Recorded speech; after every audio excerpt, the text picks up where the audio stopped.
And now I'd like to welcome Joshua Burgin from the Warsaw Security Forum here in the studio. Thanks for joining us today. Thanks for having me. Now, Radosław Sikorski has been, he's been making lots of interesting statements as of late, but the one we want to discuss, I think the most interesting, is the possibility of NATO troops going to Ukraine. Most likely they would not fulfill a combat role, but they would be used for training purposes as Ukraine tries to mobilize more of its population to be able to hold off the Russian advances. Do you think that this would be an escalatory move if Poland would do such a move and send NATO troops to go help train Ukrainians? Well, at this point, it's merely an idea, as I understand it. It's not been committed to. Mm-hmm. It's perhaps a trial balloon. It's a signal to the other side that these things are possible. It's not beyond the scope. I mean, there have been NATO personnel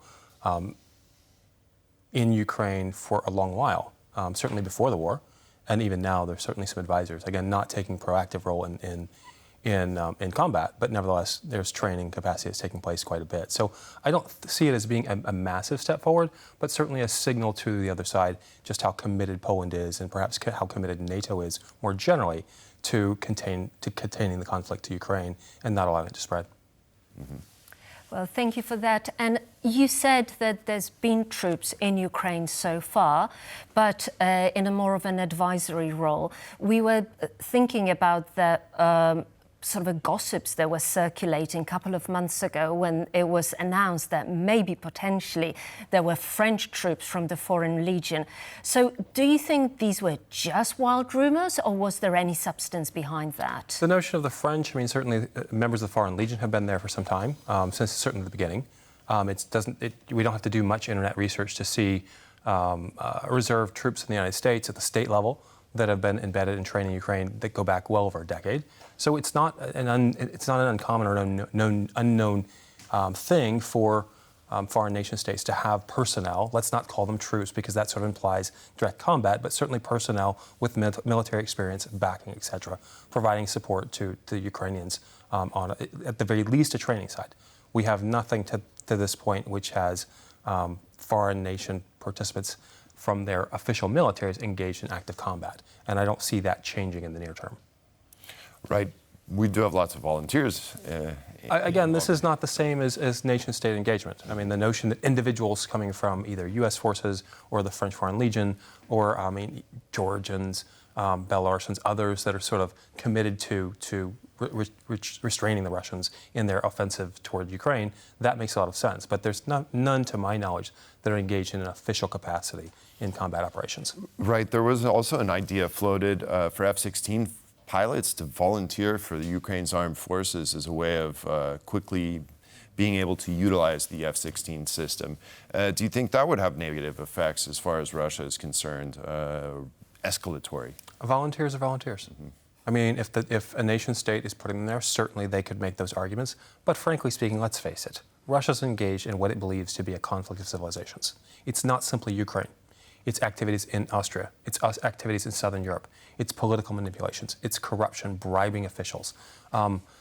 Often we hear things like strategic ambiguity, and there's a role for this, but I think far too often the West has not clearly outlined not its red lines, but its commitment to ensuring containment. Russia's not behaving well. Russia's behaving like the sort of state that you would expect, that's driven by corruption, that's driven by a single party, sort of single man, sort of political system that's aging. I mean, let's face it, Putin isn't young. He's been there a long time. As one commentator recently joked, after 8 years, British prime ministers go crazy. Well, he's been there 20 years, and I suspect he's sort of lost touch with the real world as it exists today. It's interesting you touch upon this sort of aging and demographics question, because it's widely reported that one of the issues in front of Ukrainian troops is their age challenge. The average of the troops is between 40 to 45. Sure. If there would be to be a deployment of in any other way, whether advisory or as a fighting troop, would that tilt the balance of that sort of a age gap, so to speak? Well, in watching the scenario, it's a political question for Ukraine. In no other circumstance that we can think of in near term, where an army was deployed to fight, did you see so old of a population. They've literally exempted the people that historically in the West we would see as prime combatants from having to serve in this way. I mean, that probably retains capacity for Ukraine for some time. It is certainly a question of sort of the next generation and producing offspring, et cetera. As for any sort of advisory role, I mean, there's not going to be the sort of numbers necessary to offset that age average. Right, and actually, based on demographics, the most populous of the population are the ages of 35, I think 35 to 45. And that isn't to say also, or to assume, that people of younger ages haven't volunteered for the Ukrainian armed forces, which they have. But they're not subject to a draft. They're not subject to a requirement to serve as we might normally see in an active, full-on country combating an existential threat sort of environment. Mm-hmm. Certainly. Now, concerning the... Oh, I just kind of lost my thought there. Excuse me. Well, do you have something, perhaps? Always on a question of demographics and the perception of the troops. The idea that it's the older generation fighting and the younger generation potentially draft dodging, that is very pertinent in Poland. After the initial huge wave of enthusiasm for Ukraine, we do see that wave is somewhat lessening now, and one of the key points where in polls that we see that Polish people are saying, well, we do see so many young men on the streets of Warsaw, Krakow, the big cities. Why are they not fighting? What would you say to that? Well, I think it's a legitimate question. Honestly, I think it's a fair question. In the context of any other environment where you have an existential threat, the notion that the youngest able-bodied men are not in service in some capacity in their country does beg some questions. I can understand why Poles would ask this question. I have asked myself this question. Let's think about it this way. At this table, we're all of a certain age. Can we do the same things we could do at 22?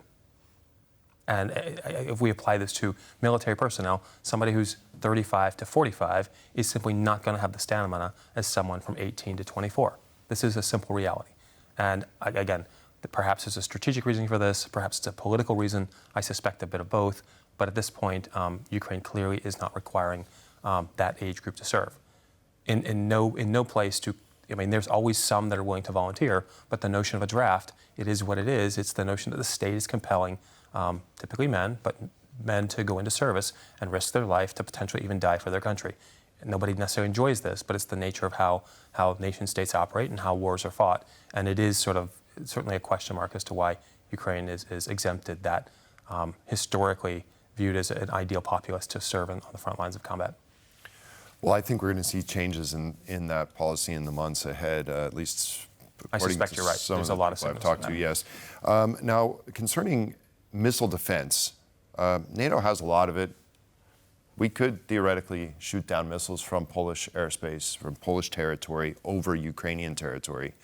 It's also been heavily discussed. Poland says they're somewhat interested in maybe protecting the skies over Western Ukraine. Do you think that would be an escalatory move? Or do you think it's within Poland's right of defense to go ahead and take out anything that threatens its airspace? So I think there's a lot of concern and a lot of hand-wringing about what is escalatory. Consistently, even during the Soviet period, the Russians back down when they face unstoppable force, when they face an immovability on the part of their opponents. I was recently reading up on the spy scandal in Britain during the early 1970s and the expulsion of 115 Soviet diplomats. Everybody was waiting for the other shoe to drop because, oh, there's going to be a consequence. This is escalatory. The Soviets responded with 5. I don't think that excessive hand-wringing, as we tend to do in the West, overeducated elites riven with fear, is the right answer. I think Russia should be concerned that the West will unquestionably defend its interests. And to that end, if Poland chooses to defend the airspace in its along its border. And if that happens to cross over into Ukraine, this is not escalatory. If it was crossing into Russia, offensive weapons into Russia from the originating in Poland, perhaps. But on a defensive posture, I would dismiss it out of hand as a provocation. It is not. Mm-hmm. So you wouldn't say that the Sikorski's, the soundbite that we have, it's Sikorski saying we should not rule out any option. Let Putin guess what we will do. So how much of this is a sort of an empty threat? How much of it is that sort of a firmly saying this is the Huntington's clash of civilization? It's time to take a stand. Is Sikorski the first one on the side of NATO who say, you know, let's start talking some serious threat. Let's draw our line in the sand.